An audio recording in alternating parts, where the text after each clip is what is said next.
Ini adalah kisah nyata dari seorang bocah miskin, ditendang keluar dari desa bersama ibunya, hanya karena fitnah seorang nelayan kaya. Ia dipukuli, diusir, dan rumahnya dibakar. Hingga akhirnya terpisah oleh ibunya. Namun malam itu, di tepi pantai, saat ia menangis sendirian, seseorang dari dasar laut datang memeluknya. Dan sejak saat itu, hidupnya berubah selamanya. Kini ia kembali, bukan untuk membalas dendam, tapi membawa berkah dari laut yang pernah menelannya. Namun saat rahasia kalung pemberian di lehernya mulai bersinar, suatu bencana terjadi. Lalu bagaimana kelanjutan kisahnya? Mari kita simak cerita lengkapnya. Angin bertiup lirih di sekitar pantai.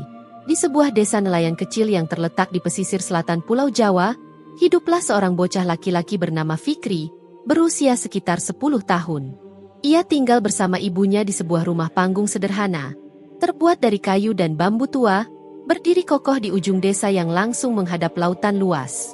Ayah Fikri adalah sosok nelayan tangguh, tulang punggung keluarga yang setiap hari menantang ganasnya ombak demi membawa pulang ikan untuk makan dan dijual. Namun, sebulan yang lalu, nasib malang datang tanpa peringatan. Pada malam yang penuh badai, saat angin meraung dan ombak menggulung tinggi, ayah Fikri memaksa pergi melaut meski para nelayan lain memilih bertahan. Dapur mereka telah kosong berhari-hari, dan demi kelangsungan hidup keluarga, ia berlayar ke laut yang mengamuk. Keesokan paginya, perahu ayah Fikri ditemukan terbalik dan hanyut di tengah laut, tubuhnya lenyap tak ditemukan. Sejak itu, Fikri menjadi yatim, dan sang ibu berjuang keras menyambung hidup. Tanpa penghasilan tetap, ia hanya bisa mengandalkan pekerjaan kasar, menjahit jala, membersihkan ikan di pasar, atau membantu pekerjaan rumah warga yang memberi belas kasihan. Namun, kesulitan mereka belum berakhir. Seorang nelayan kaya di desa, pemilik banyak kapal dan anak buah, mulai menunjukkan niat jahat. Ia kerap mendekati ibu Fikri, menawarkan uang dan makanan, tapi niatnya penuh tipu daya. Suatu hari, ketika ibu Fikri menjemur pakaian di belakang rumah, nelayan kaya itu datang diam-diam dan mencoba melakukan pelecehan. Ibu Fikri melawan, menamparnya dan berteriak minta tolong. Tapi nasib berkata lain, nelayan itu lebih dulu menyebar fitnah bahwa ibu Fikri lah yang menggoda dirinya. Fitnah itu menyebar bak api liar. Warga desa yang selama ini memandang rendah keluarga miskin itu segera percaya tanpa tanya lebih jauh. Dalam sekejap, ibu dan Fikri menjadi bahan cemoohan dan hinaan. Batu dan lumpur dilemparkan ke rumah mereka. Puncaknya, segerombolan warga memaksa mereka keluar. Ibu Fikri diseret, rambutnya ditarik, tubuhnya dijatuhkan ke pasir. Sementara Fikri hanya bisa menangis, memeluk ibunya dan memohon ampun. Tak ada satupun yang tergerak hatinya. Dalam kekacauan itu, rumah mereka diruntuhkan dan dibakar perlahan, menyisakan hanya puing dan asap. Jeritan ibu Fikri dan tangisan Fikri bergema menyayat hati, tapi tidak ada belas kasihan dari warga. Malam pun datang di bawah langit kelam yang hanya disinari bulan pucat. Fikri duduk sendiri di tepi pantai, tubuhnya penuh luka dan pasir, menggigil kedinginan bukan hanya karena angin laut yang menusuk tulang, tapi juga karena luka batin yang dalam. Matanya bengkak akibat tangisan tak henti sejak siang hari. Ia terus memanggil nama ibunya, berharap suaranya menembus gelap dan membawa ibunya kembali dalam pelukannya. Namun yang terdengar hanyalah deburan ombak yang tak peduli. Lalu, bulan pucat itu berubah menjadi cahaya yang lebih terang, dan angin laut mulai berhembus lembut membawa pesan dari alam. Ombak yang tadinya liar kini menari pelan, membentuk pola-pola aneh di permukaan air. Fikri yang hampir terlelap mulai merasakan keanehan malam itu. Ia membuka matanya dan melihat laut memantulkan cahaya kehijauan lembut, seolah sebuah panggilan dari dunia lain. Tiba-tiba, dari tengah laut yang tenang muncul sosok anggun bermahkota, berpakaian hijau keemasan berkilau di bawah sinar bulan. Sosok itu berjalan di atas air dengan langkah ringan namun penuh wibawa, memisahkan air laut seolah membuka jalan. Ia adalah Ratu Pantai Selatan, Nyi Roro Kidul, penguasa Laut Selatan yang legendaris. Wajahnya tenang, matanya tajam namun syarat kasih sayang. Ia mendekati Fikri yang terpaku memandang keajaiban di depannya. Dengan suara lembut, Nyi Roro Kidul bertanya siapa dirinya dan mengapa seorang anak kecil duduk sendirian penuh luka dan duka di malam seperti itu. Dengan suara terbata dan air mata mengalir, Fikri menceritakan semuanya. Tentang ayahnya yang hilang di laut, ibu yang difitnah, pengusiran, dan pemukulan yang mereka terima, serta perpisahan menyakitkan dengan satu-satunya orang yang dicintainya. Ratu mendengarkan dengan penuh perhatian. Wajahnya berubah sedih. Ia mengulurkan tangan dan menyentuh kepala Fikri dengan lembut. "Penderitaanmu sudah sampai ke dasar laut," katanya, dan telah menyentuh hati sang penguasa ombak. Nyi Roro Kidul memutuskan untuk membawa Fikri bersamanya ke istananya di dasar laut. Dalam sekejap, ombak lembut menggulung tubuh mereka berdua, menenggelamkan perlahan tanpa membuat Fikri merasa sesak. Justru yang dirasakannya adalah kedamaian dan kehangatan. Seperti pelukan ibu yang penuh cinta. Ketika Fikri membuka matanya, ia sudah berada di sebuah istana megah yang berkilauan seperti permata. Dinding-dindingnya terbuat dari batu karang indah. Lampu-lampunya bersinar lembut dari ubur-ubur bercahaya. Sementara ikan-ikan warna-warni berenang bebas di sela-sela pilar istana yang megah. Selama 7 hari penuh, Fikri dirawat oleh para dayang istana. Luka-lukanya yang dulu menganga perlahan sembuh. Dan hatinya dipenuhi kasih sayang yang hangat. Ia diberi makan makanan lezat dari dasar laut, bermain dengan makhluk laut jinak, dan diperkenalkan pada dunia bawah laut yang belum pernah terbayangkan sebelumnya. Nyi Roro Kidul sendiri kerap datang mengunjunginya, memberi pelajaran berharga tentang keberanian, keadilan, dan kekuatan hati. Sang ratu berkata, manusia terkuat bukanlah yang mampu mengalahkan orang lain, melainkan yang mampu bertahan dalam kesedihan dan tetap berbuat baik. Setelah 7 hari berlalu, Fikri merasa rindu yang mendalam pada ibunya di dunia manusia. Ia tidak tahu apakah ibunya masih hidup atau telah pergi. Namun harapan dan keyakinannya tetap menyala. Dengan suara lembut dan mata yang sendu, ia memohon pada Nyi Roro Kidul untuk diizinkan kembali ke dunia atas. Ratu menatap Fikri dengan penuh iba. Ia paham betul kerasnya dunia manusia. Namun juga tahu, hati manusia takkan pernah tenang jika terpisah dari cinta sejati. Sebelum mengizinkan Fikri pulang, Nyi Roro Kidul memberikan sebuah kalung bertuah yang mampu melindunginya dari bahaya, memberi kekuatan saat terdesak, dan memudahkan rezeki selama hatinya tetap bersih dari kebencian dan keserakahan. Dengan kalung itu tergantung di lehernya, tubuh Fikri perlahan naik ke permukaan laut. Ia akhirnya terbaring di sebuah pantai desa yang asing baginya. Sinar matahari pagi menyinari wajahnya saat ia membuka mata. Namun, pantai itu bukanlah tempat yang dikenalnya. Penduduk desa yang lewat tidak mengenalinya. Ia sadar, dirinya telah berada di desa nelayan yang berbeda, jauh dari kampung halamannya. Dengan penuh kebingungan, Fikri mulai berjalan menyusuri jalanan desa. Ia bertanya kepada beberapa penduduk dan baru menyadari bahwa 7 tahun telah berlalu sejak terakhir kali ia berada di dunia manusia. Di tengah keramaian pasar desa yang mulai sibuk, langkah Fikri terhenti ketika matanya tertuju pada seorang perempuan tua yang duduk di sudut jalan. Rambutnya kusut, tubuhnya kurus, dan wajahnya penuh luka serta debu. Ia mengulurkan tangan meminta belas kasih dari orang-orang yang lewat. Sebagian orang mengabaikannya, sebagian lagi hanya memberi tatapan iba tanpa peduli sungguhan. Fikri mendekat dengan hati berdebar. Semakin ia menatap wajah perempuan itu, semakin kuat getaran aneh di dadanya. Wajah itu sangat dikenalnya, meski telah menua dan penuh luka. Dengan keberanian, ia menyapa perempuan itu. Perempuan tua itu menoleh, menatap Fikri dengan mata penuh keheranan, seolah tak percaya apa yang dilihatnya. Suara dan tatapan Fikri membawa kembali ingatan yang selama ini hanya bisa ia bayangkan dalam doa. Gemetar, perempuan itu memanggil nama yang selama bertahun-tahun hanya bisa ia rindukan dalam kesunyian malam. Fikri. Tanpa bisa ditahan lagi, mereka saling memeluk. Tangis pecah dalam pelukan yang selama 7 tahun tertunda itu. Orang-orang yang menyaksikan mulai memperhatikan, beberapa bahkan meneteskan air mata terharu. Ibunya bercerita bahwa setelah diusir dari desa, ia terus mencari Fikri ke berbagai tempat tanpa tahu harus kemana.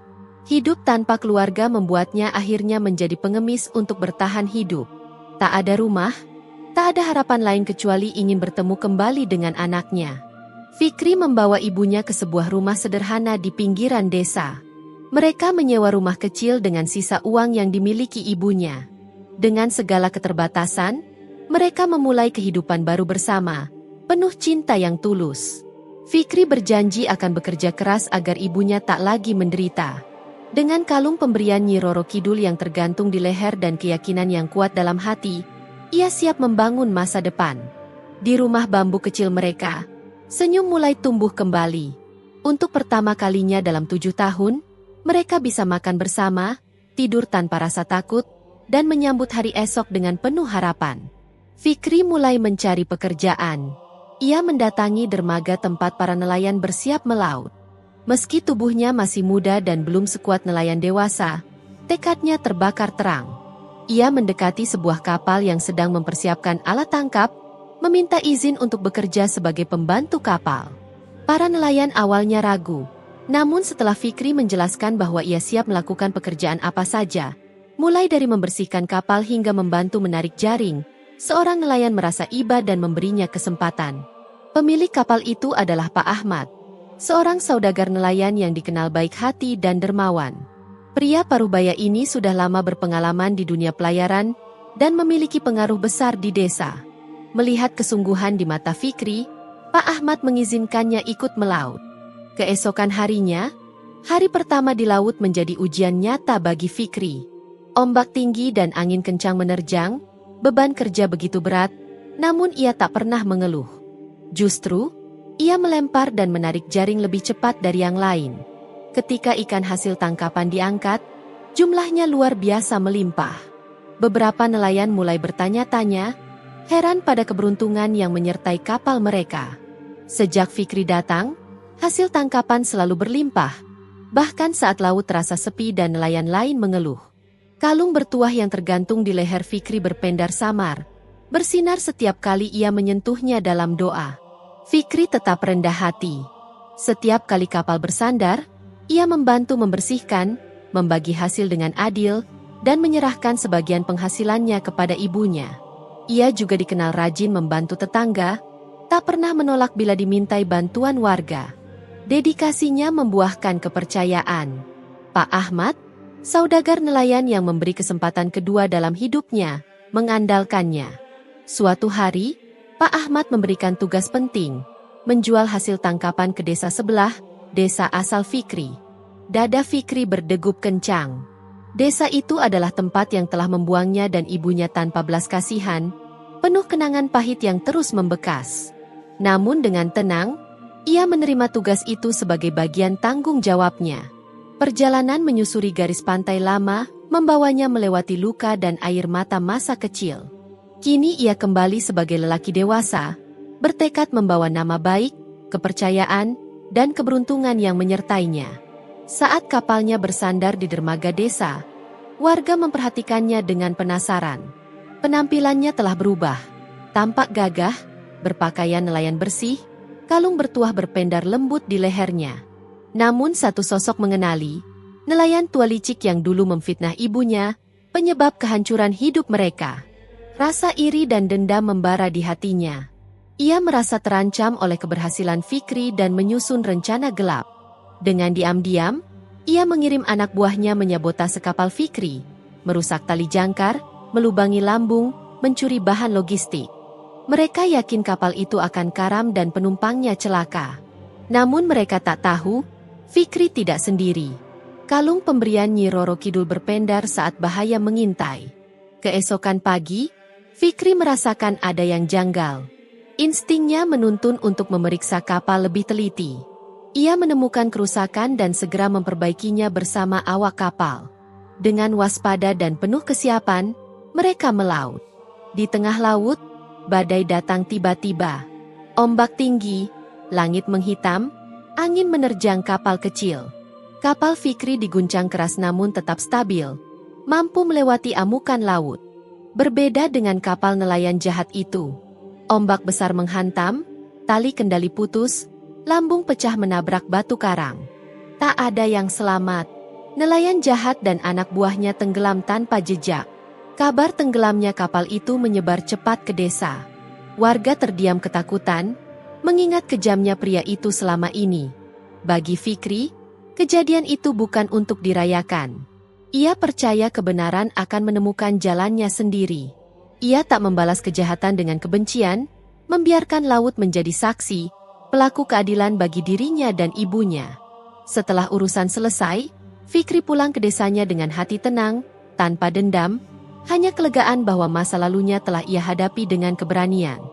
Tak lama setelah ia meninggalkan desa lamanya, langit di sana berubah mengerikan. Awan gelap menggulung, gempa mengguncang bumi. Tanah retak, rumah roboh, warga panik menyelamatkan diri. Dari laut selatan yang dulu akrab, gelombang raksasa muncul.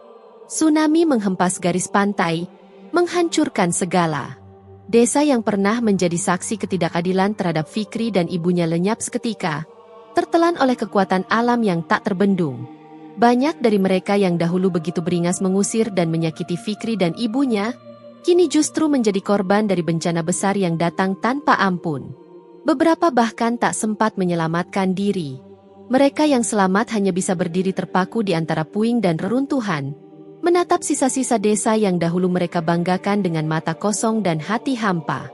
Di tengah keheningan pasca bencana, hanya terdengar isak tangis, ratapan, dan doa dari mereka yang kehilangan rumah, keluarga, dan masa depan. Kabar tentang musibah itu pun sampai ke telinga Fikri. Namun hatinya tak diisi dengan dendam, tak ada rasa puas apalagi kebanggaan. Yang ada justru iba. Meski mereka pernah mencaci dan menyakiti, Fikri mendoakan agar jiwa-jiwa yang pergi diberi ketenangan, dan mereka yang selamat diberi kesempatan untuk bertobat serta belajar dari masa lalu. Sementara itu, kehidupan Fikri dan ibunya di desa sebelah tumbuh perlahan dalam ketenangan. Sang ibu, kini telah lanjut usia, tetap menyimpan senyum hangat di wajah tuanya. Bersama ibunya, Fikri membangun hidup baru yang sederhana namun penuh cinta. Ia tetap bekerja sebagai nelayan, setia di bawah bimbingan Pak Ahmad, saudagar baik hati yang sejak awal percaya padanya. Keberuntungannya tidak surut. Hasil tangkapannya selalu melimpah. Warga desa memandangnya sebagai sosok muda yang rendah hati, pekerja keras, dan suka menolong. Ia selalu menyisihkan sebagian penghasilannya untuk mereka yang membutuhkan, mengingat masa-masa kelam yang pernah ia dan ibunya lalui. Pak Ahmad pun makin menyayanginya seperti anak sendiri. Terlebih, saat putri Pak Ahmad, gadis yang lembut dan berhati hangat, mulai dekat dengan Fikri. Hubungan mereka berkembang pelan namun indah. Mereka saling menghormati, saling menguatkan, dan menyimpan cinta dalam keheningan yang suci. Hingga akhirnya, Pak Ahmad memutuskan untuk menjodohkan mereka. Lamaran itu diterima dengan tulus, baik oleh Fikri maupun ibunya. Sang gadis telah menunjukkan ketulusan yang mengingatkan Fikri pada ibunya sendiri. Pernikahan mereka diselenggarakan secara sederhana. Tak ada kemewahan, hanya kehangatan dan doa yang tulus dari warga desa. Kini, Fikri hidup bersama istri dan ibunya di sebuah rumah kecil yang penuh cinta. Setiap pagi, ia pergi melaut membawa harapan. Sang istri menyiapkan bekal, ibunya duduk di beranda menatap laut, mengenang masa lalu yang kini terasa jauh dan damai. Fikri bukan hanya seorang nelayan yang sukses. Ia telah menjadi simbol harapan di desa itu. Bukti bahwa ketulusan, keberanian dalam menghadapi luka, dan kepercayaan kepada kebaikan akan selalu menemukan jalannya menuju kebahagiaan sejati. Dan di lehernya, kalung pemberian Sang Ratu Laut Selatan masih tergantung. Bukan hanya sebagai lambang keberuntungan, melainkan juga sebagai pengingat bahwa cinta, keadilan, dan kasih semesta tidak pernah buta. Fikri menatap masa depan dengan senyum tenang. Bersama ibu dan istrinya, ia membiarkan waktu melanjutkan kisah hidup mereka, dalam damai, dalam syukur, dalam cinta yang tak pernah padam. Terima kasih telah menonton, dan jangan lupa untuk mendukung saluran ini dengan menekan tombol subscribe, like dan share video ini, agar semakin banyak orang yang bisa menikmati cerita-cerita menarik lainnya. Sampai jumpa di cerita berikutnya.